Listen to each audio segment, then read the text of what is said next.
Every good story has a hero. This tale is no exception. Many have come before, but none will come after. Because this is the story of FlyKnight, the greatest bug to ever grace wherever this place is. Our goal is to reach the Lunamoth and slay them, collecting all the achievements along the way. The primary missable goal we want to watch out for are the fish.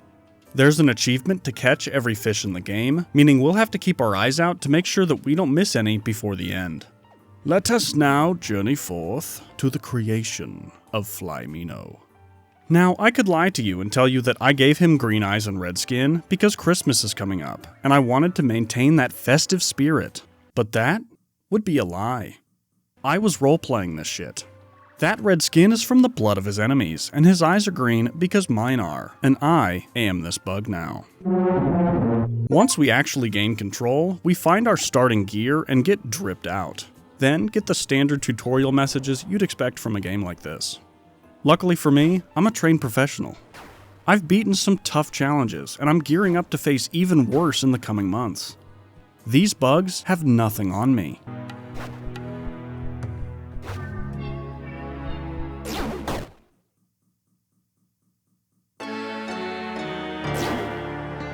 Fuck. Okay, bad news, I'm actually ass. I figure out how to drink from my legally distinct Estus flask and manage to take out the next few enemies with only minor injuries. And I even get my first spell. We reach our first campfire and meet Fisherbug, who gives us a fishing rod, allowing us to get to work catching every fish.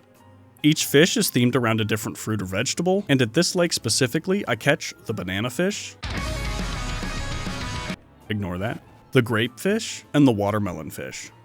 Those are the only fish available here, so now we head into the caves of Lunamoth's lair. The music is low-key bumping in here. And I set out to exterminate the entire roly-poly population of this cave system. We meet a new enemy type, shield beetles, which I expertly managed to destroy.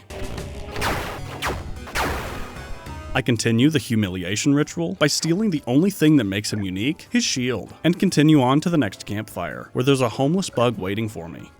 We encounter our first archer and only get mildly blasted by these default guys as we explore the surrounding area, which is full of these awful plants that definitely aren't piranha plants. It was at this moment that I would meet my fated rival, the one who would stand against me for the rest of the game. The Bee Samurai. This dude is crazy, and his drip game is out of this world. I throw everything I have at him. But it's not enough. Fuck. He's so cool. I make it my mission in life to take this Bee Samurai down by any means necessary. I'm not strong enough right now, so I opt to come back later and head down a different path than I did before. On my journey, I get smarter, and I start to use enemies to fight other enemies. It's like I feel myself becoming stronger as my game knowledge increases. I don't even know what my max potential could possibly... Oh my god, we're back here again? Beamerai decides to aura farm at the top of the ramp, allowing me to take unlimited free shots at him with my bow, which successfully manages to take off both of his arms. Well, now that he can't wield his katana, he's basically powerless. Oh my god, he's kicking me now. With a few more strikes, I managed to kill Beamerai, but it wasn't with honor. I abused him, getting stuck at the top of the ramp and... Oh shit, he dropped his armor? Let's go! He was guarding this sunflower armor set, and the only thing I live for is number go up, so I throw it all on instantly. The claymore we got at the beginning is the only weapon in my arsenal able to one-shot the plants on the ground, but it attacks so slow, so I try out a spear next. I also finally equipped that spell that I got a while ago.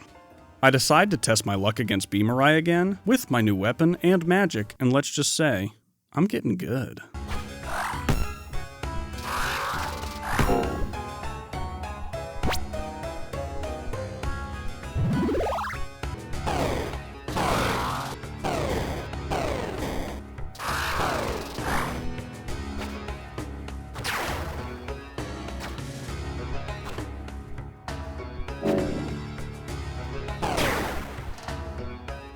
We start heading deeper in, finding a Beamerai looking guy waiting for us at the campfire. He doesn't have the sweet helmet, so I'm putting him below my arch nemesis, but I'll probably see this guy again later. In some random chest in the next area, I find the homeless guy set, which for some reason is better in every way than everything I'm currently wearing, even the Beamerai armor. Rest in peace, Beamerai chestplate. You served me well for 20 minutes. While killing some stink plants that shoot poison, I got another interesting piece of gear, the onion helmet. I, of course, instantly throw that on and glue it to my neck, cause I'd rather die than take this onion off. I battle my way through a spiraling staircase of misery, each room looking worse than the last, until I reach a chasm with a fireplace on the other side. I meet another knight in the depths below, who apparently murked this dude for being a coward, and I make a mental note not to fuck with that guy. I meet Egon Bigman, who is apparently my former combat instructor, and he immediately tells me to GTFO, but I run away plugging my ears, saying la la la la. I opt for the bravest strategy known to bug kind, sprinting through the next area as fast as I can, not fighting anything, leading me to a new campfire and tunnel.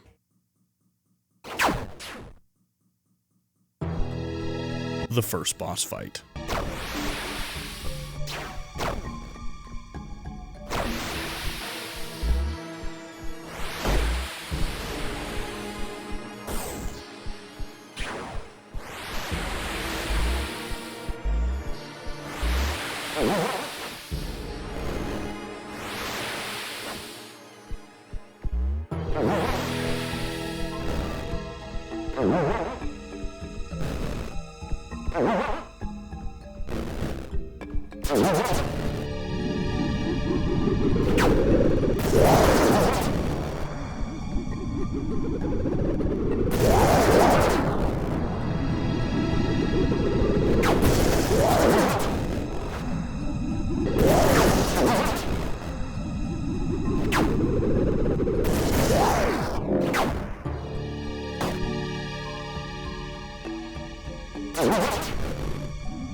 With the Lotus Fly Eater vanquished, we arrive in a new area, with our mentor waiting for us.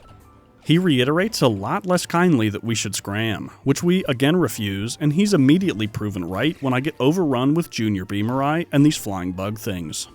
And if that wasn't bad enough already, guess who's waiting for me in the next tower?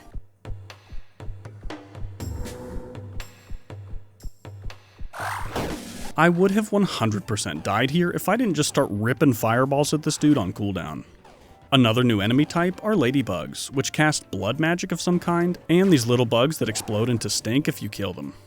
Just like every good Souls-like, you gotta have a swamp in here somewhere, and we're in it, baby. As I head across a land bridge, I find a lone shield beetle guarding something with the first message I've seen since the tutorial. It talks about something called the network, and wielding the power to control. I'll be honest, I still don't know what this means. Is this related to the Alan Wake universe for some reason? Is control involved? I don't know. But what I do know is that I leave this spell equipped for the rest of the playthrough, because it sounded really important. The spell basically just deals passive damage over time, but I don't know how that relates to the conspiracy they have going on, but if anyone knows the lore of this game, feel free to drop it in the comments. I use my ultimate technique to banish this guy to the Shadow Realm. And an archer in the next area starts absolutely tweaking when he falls off the platform. I find that talkative bee guy waiting for me at the next campfire, and definitely don't try to take him out. Then proceed down the path and find the next fishing area. This lake adds the pineapple fish and the carrot fish to the mix, and we continue onwards into the castle. These two guys waiting outside apparently take me arriving as reinforcements and immediately storm the place, which is fine with me if it means they draw any of the fire away from me. I experience the same fear that Darth Maul must have felt in The Phantom Menace.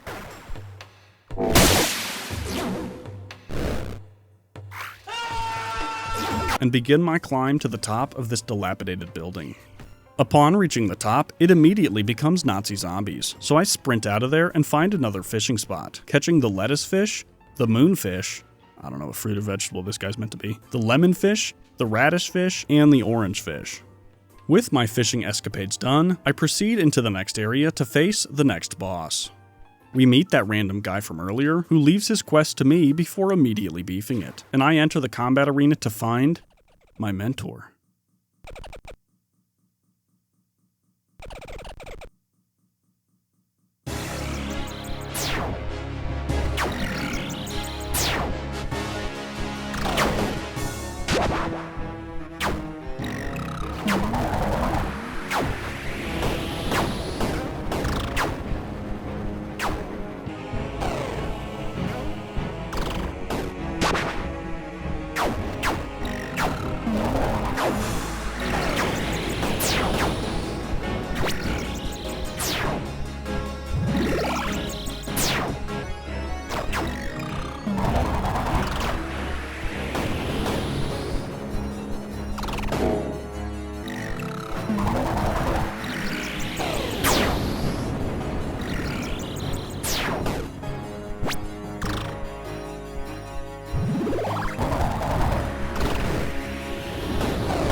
Okay, that was rough. Some notes. The weapon I was using didn't seem to be able to damage him much through his armor. I assume that's because piercing weapons are bad for armor, so I swapped to something that does crushing damage because you can't block getting hit with a big hammer. I also throw on a shield since he does his big dash attack and I'm so slow that I have no real way to dodge it. With my new gear set, I jump back into battle.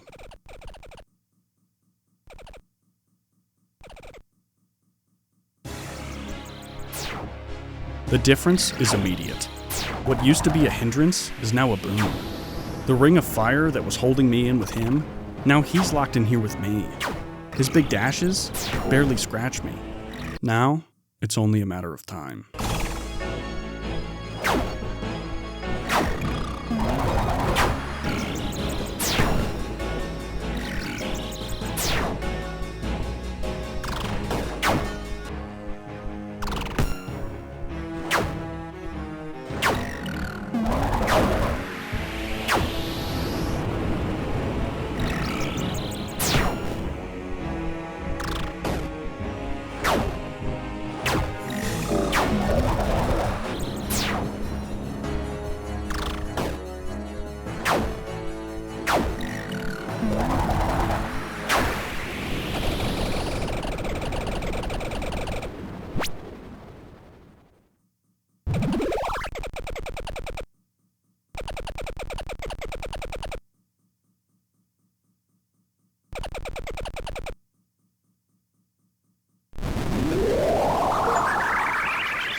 With Callum down, we immediately strip him naked of all his possessions, only to discover that the homeless guy's set that I got earlier is better than this guy's. I do steal his weapon though, which is the first time that my brain actually comprehends how the combat in this game is meant to work. The halberd that I just stole off him can swing in any direction, and I've learned just now that I have to move in a certain direction in order to swing. I hadn't figured that out until this point, so I feel a lot more empowered now that I actually know how to do the combat. Or, in simpler terms, I can see! I can fight! We're in some kind of waterway now with the goal of opening up the dam at the end. This area is filled with the zombie bugs, and I fight my way through the gauntlet of enemies, finding a new armor set and dropping the drawbridge to the other side of the waterway, then heading across to raise the dam. Now this armor set that I found, it's better than the homeless set in every way, but it's missing something. It's missing that spark, that pizzazz, which is why, against all logic and my better judgment, the onion head's going back on, baby, onion for life! There are a lot of enemies guarding the dam lever, and I know I can't take them all. So I activate Little Baby Run as fast as I can mode again and dodge them all on my dash for the lever. But of course, there has to be one more trial waiting for me. Something for me to overcome close to the end of my journey. The enemy that started it all. B. Mirai.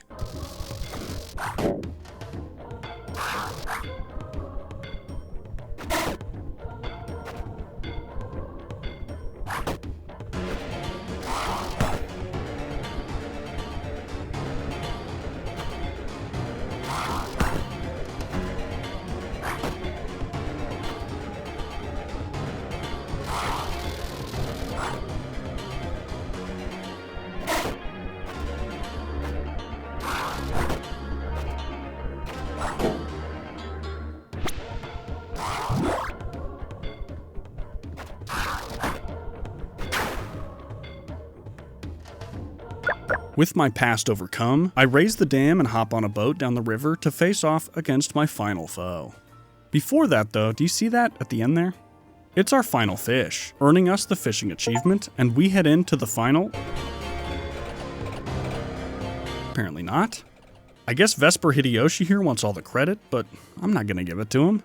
I decide that for me personally, I need to face him, to prove to myself that I can do it. But that doesn't mean I'm not just going to trap him around a light post and beat the shit out of him. Here it is. The final boss. Homeless Fly is waiting here for me, and I square off against the Luna Moth.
She kinda wombo comboed me there at the end, but I'm not giving up that easily.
And with that, Lunamoth has been defeated.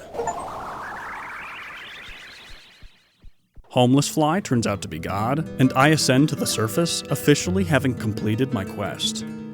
Flymino, the greatest bug of them all, can rest. Thank you all for watching. This was just a short one to get back in the swing of making videos after I completed a move, but I'm hoping to release a lot more frequently now that I'm all set up in the new place. I'm planning on starting up streaming my playthroughs of challenges over on my Twitch, so feel free to follow me over there if you want to see me getting my ass kicked in real time. I'm also planning on watching the Game Awards on the 11th, so drop in if you want to hang out, links are in the description. I'd also like to shout out my patrons for making videos like this possible.